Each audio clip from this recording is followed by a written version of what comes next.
Hello and welcome to On the Kerbs. I'm your host, Team Albers Daily. Joining me this time around is Formula Woman competitor Amy Riley.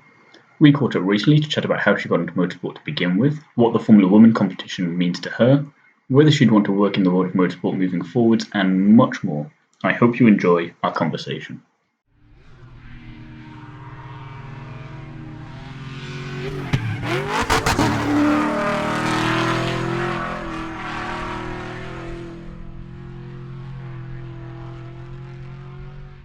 Hi Amy, thank you for being here today. First of all, how are you? Hello, yeah, thanks very much for having me. I really appreciate it. I am well, thank you. How are you? I'm pretty good, thank you. And great to hear that you are as well, and my pleasure having you here today. So, first question, tell us a bit about yourself. That's the classic, isn't it? When you're in a meeting and everyone's like, "We'll just go around the room," and It's a job interview, really. Yeah. So my name is Amy. I'm 31 now, almost 32, but we'll Put that. Don't want to think about that quite yet.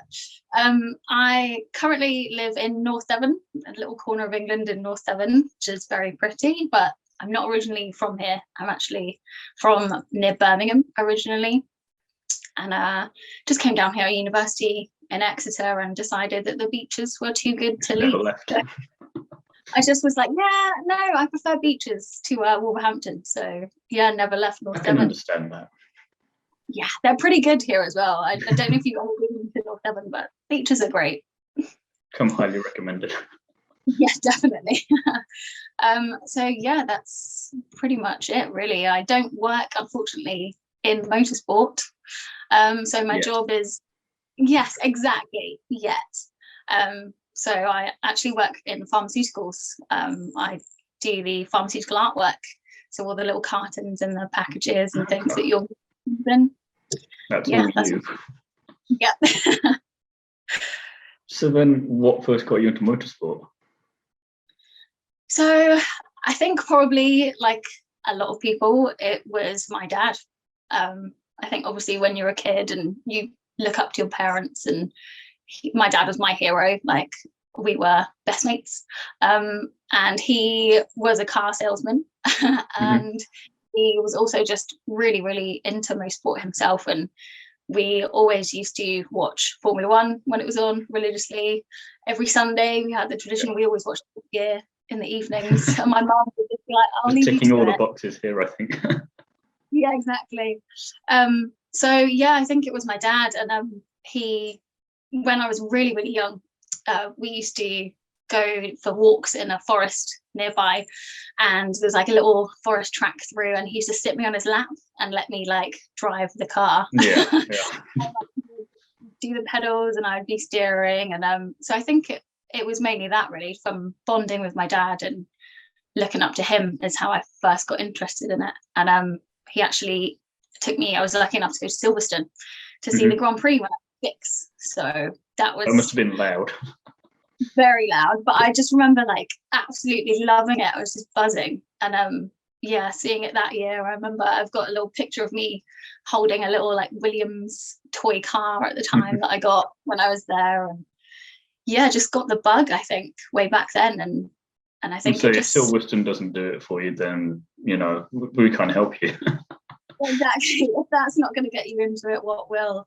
And yeah, even I remember playing with toy cars when I was younger. I was like the quintessential tomboy, where I played with cars, not Barbies. And yeah, my dad built me like a little track to race them around on. And any little F1 cars, or is it just the Williams when you came back from that? Just the Williams one that I came back with. But at home I had like even like little toy Peugeots. Like, I remember my favorite was like a 106 at the time, and like driving that around everywhere. And yeah, it's just all from that. I think my mum, obviously she wasn't as into motorsport, but when she was younger, she loved cars as well. She had a Mini Cooper way back in the day, and her brother, my uncle, used to tinker with cars quite a lot. So I think it's just in the blood. Kind of there in the background. Yeah, exactly. Yeah. So then, obviously, like you said before, you're not currently working in the world of motorsport. So then, what made you want to enter the Formula One competition? So I think growing up and being interested in motorsport, but being a girl and not seeing any women represented in motorsport, you just kind of think, oh, well, that's something fun that I can watch. But it never really entered my mind that I could do that. I think it's that classic saying of like, if you can see it, you can be it. And if you don't see that representation out there, I grew up thinking that women weren't allowed to race in Formula One. Not that they could. It's kind of like the child kind of logic there. You don't question why that would be the case, you know. So. And then as I was getting older, I'm not particularly into like maths or science. They're not really my jam. I'm more creative, obviously working in art. So again, I kind of didn't pursue it, and I just really regret it now. Looking back, I think when I was younger and I was a bit less confident, I was really scared to try the things that I loved most, because I felt like if I failed at the things that I loved the most, that would be crushing. It would ruin them for you a bit. Yeah, and it's easy to fail if you don't really care so much, I think. I know what you mean, yeah. Yeah. So I think that's what put me off really pursuing it, is I was just worried that if I try that and it doesn't work out, I'll be really gutted. But now looking back, I've just completely changed my mentality. I think COVID probably has given a lot of time at home to sit and think and contemplate things. A few of the other competitors have had the same thing. It's like you just you got a lot of time to think about things. They sod it, why not? Yeah, and that's been exactly the thing. That's been a bit of a mindset change for me, definitely, that I've seen, where I'm of the thought now that if I try it and I fail, at least I've given my all, and at least I've tried. I would much rather look back in 10 years' time and think, yeah, I didn't quite make it, but I gave it my all and I actually tried. Yeah. So it was completely by chance. I just was scrolling through Facebook in August. I'd never heard of Formula Women before, and I just saw this advert just pop up on my Facebook, and I was like, oh, I wonder what that is. And it sounded a bit, at first I thought it was going to be something like the W Series or something where you already had to be a race driver to actually enter. And I was reading through, and then I read what the prize was, and I was just like, is this a scam? Like this? I'll say a lot of the others have been saying this seems too good to be true. I don't know if I should click on this. Yeah, definitely. And so I turned to my boyfriend and I was like, does this seem like a real thing? And I did some research, and then I found out about the original Formula Women competition. And as we've just said, I just had that mindset of, do you know what, sod it. Someone's got to win, and why not me? Well, yeah, why not? Go for it. Yeah. So then what have you been doing to prepare? Well, I think there's not a huge amount you can particularly do unless you have access to all of the tools that you need. Like motorsport is notoriously expensive to get into, prohibitively expensive. And that, I think, that's a large reason why a lot of people don't pursue it, is just because it's financially not possible. Yeah. But luckily with Formula Women and the opportunities that's actually provided, I have managed to book a sim day, which I've got coming up in November at Silverstone. I'm really looking forward to. And on Monday, that should be all right for you. Yeah, I'm just gonna. This is my home. And then I'm going to Donington as well on Monday, which will be super exciting. So I've got those two things coming up, which is really great. Like I would never have been able to get access to that kind of stuff before. So really looking forward to those. And apart from that, I go to the gym regularly anyway, have done for the last few years now. So I've just been making sure I get my gym sessions in, and I've upped some of my cardio training, because I'm usually a weights person, and got to go in the other direction for this, unfortunately. Yeah, exactly. So I was like, oh no. So I've started running, which I hate, but I'm doing it. So there's that. I'm running with like a group of my friends, so that kind of makes it bearable to other people. So if you didn't have the friends and it was for Formula Women, you're like, maybe I'll just leave it. Just me out there on my own, don't know. So I've started running and picked that up, and just trying to get my cardio up. And then trying to get seat time, really. So luckily, that's one of the things about this, actually, that I've put myself out there, and I'm usually quite a like keep myself to myself kind of person. But I've put myself out there for this competition. I've just been completely overwhelmed with the amount of support that I've had, and it's kind of restored my faith in humanity a little bit, actually, where people have reached out to me and said, oh, if you need any help with this, let me know. I know this person, or I know this person, or I can help you out with this. And one of my friend's boyfriends is actually, he competes in go-karts, and he has won a couple of championships nearby. And yeah, he reached out and was like, definitely more than happy to go-karting with you. So we actually went up to the Mansell Raceway, which is about an hour away from me. So that's a track started by Nigel Mansell, and currently run by his son. So went up there, and Dan was who took me, my friend's boyfriend. He was great, like so good. He was basically coaching me through it. And so I've got a good hour session in with him, actually at Nigel Mansell Raceway. So that was fab.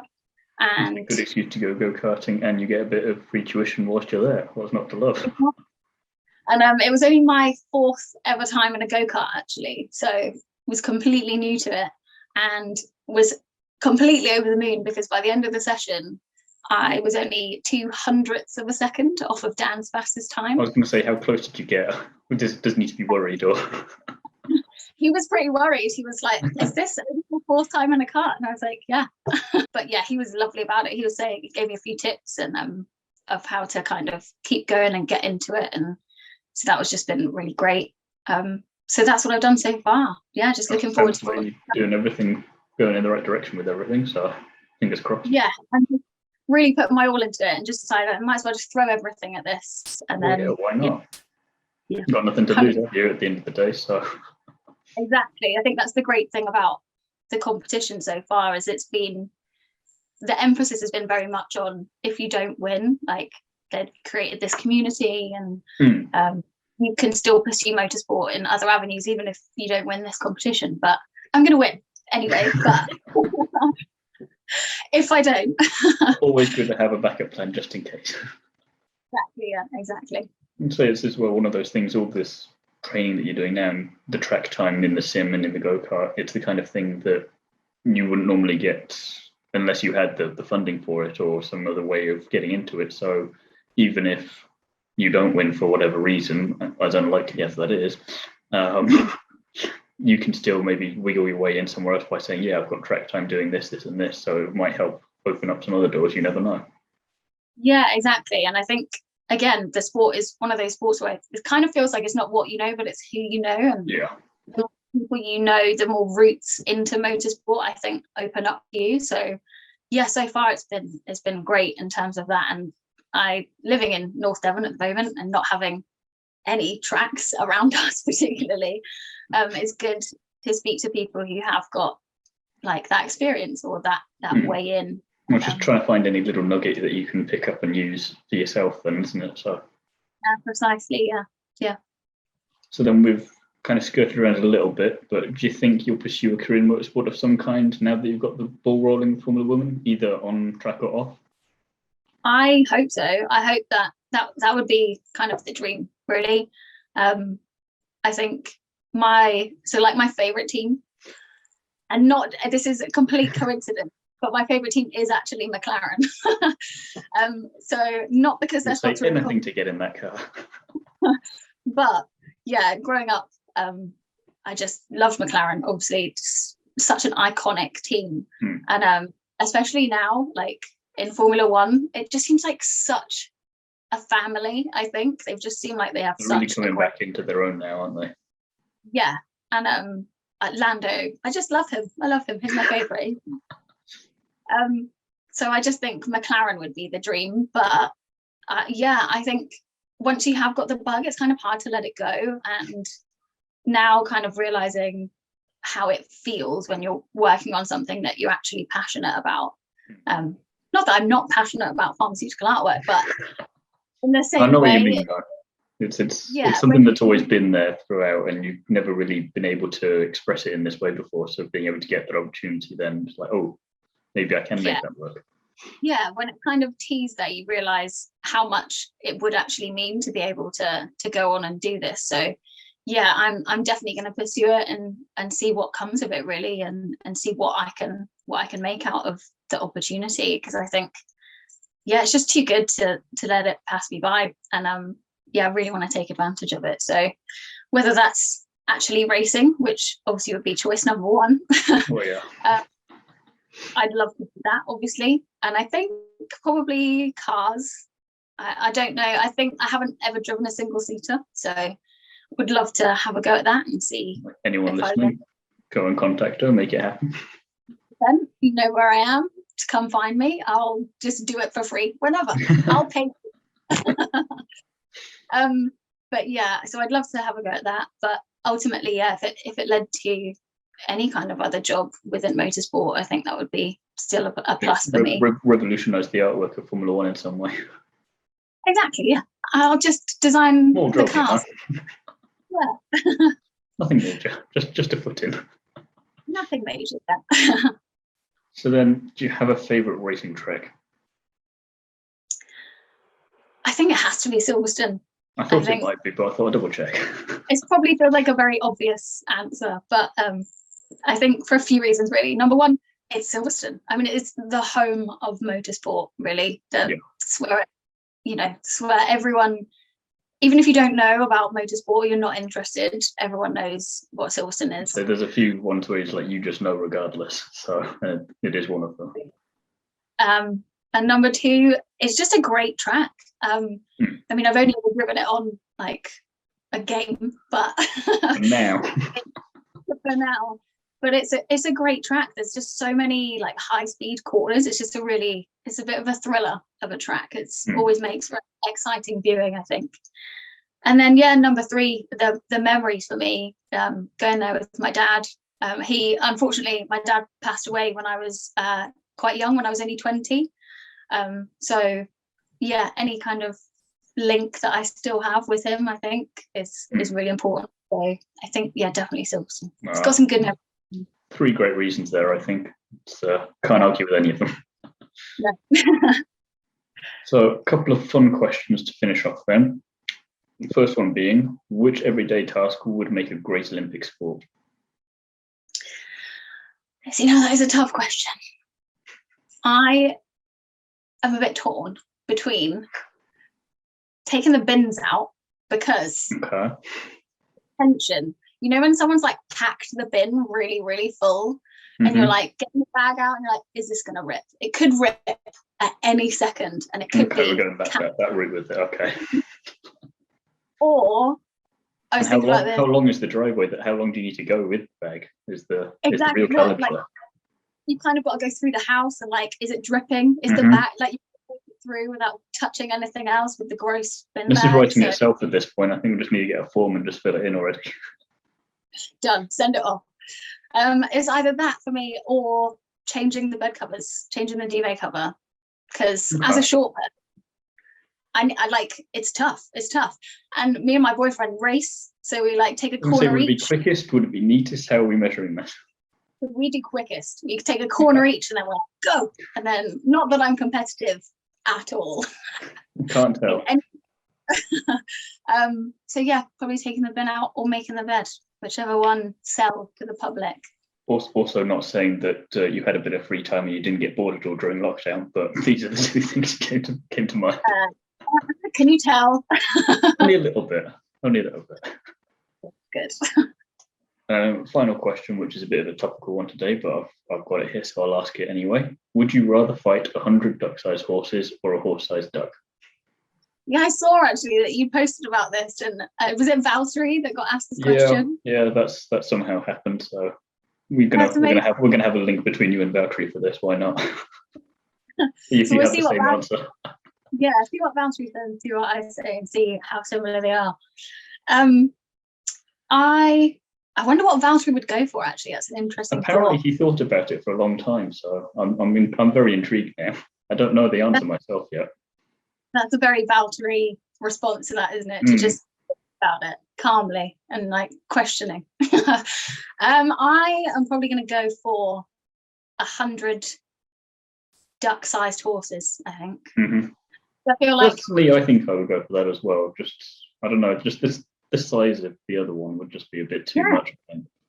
I think so. And you think like if you've got a horse-sized duck, that's gonna be a pretty big beak. And the wings are that's the bit that like you can't, even if you snuck up on that, it could whip round and just do a lot of damage.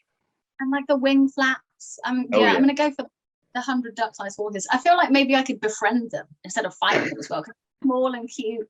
Like, yeah, I think end up adopting them instead. Yeah, just like running around with about 100 duck-sized horses would be great. Definitely makes you stand out from everyone else in the field. That's for sure. I'd already have cringy joke incoming. I'd already have 100 horsepower, so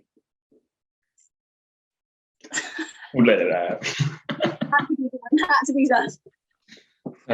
Well, it's been an absolute pleasure chatting with you today. I want to wish you best of luck with the Formula 1 competition moving forward, and yeah, best of luck. Yeah, thank you very much. It's exciting. I can't wait to see what happens. So fingers crossed. My assessment's in November now. So yeah, really good with it.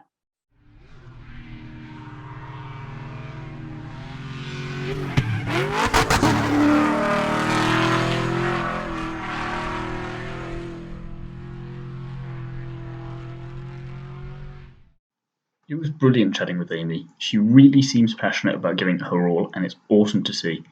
I want to thank her again for coming to the show and wish her the best of luck with the Formula Women competition moving forwards. Join me again soon when I'll be chatting to another famous face from the world of motorsport. And in the meantime, don't forget to like, comment and subscribe, and check out the other videos on the Kerbs YouTube channel. Away from YouTube, you can find me over on DriveTribe, and feel free to follow me on Instagram at t.elbers.daily.drivetribe. Thank you for listening, and I'll see you again next week for the next episode.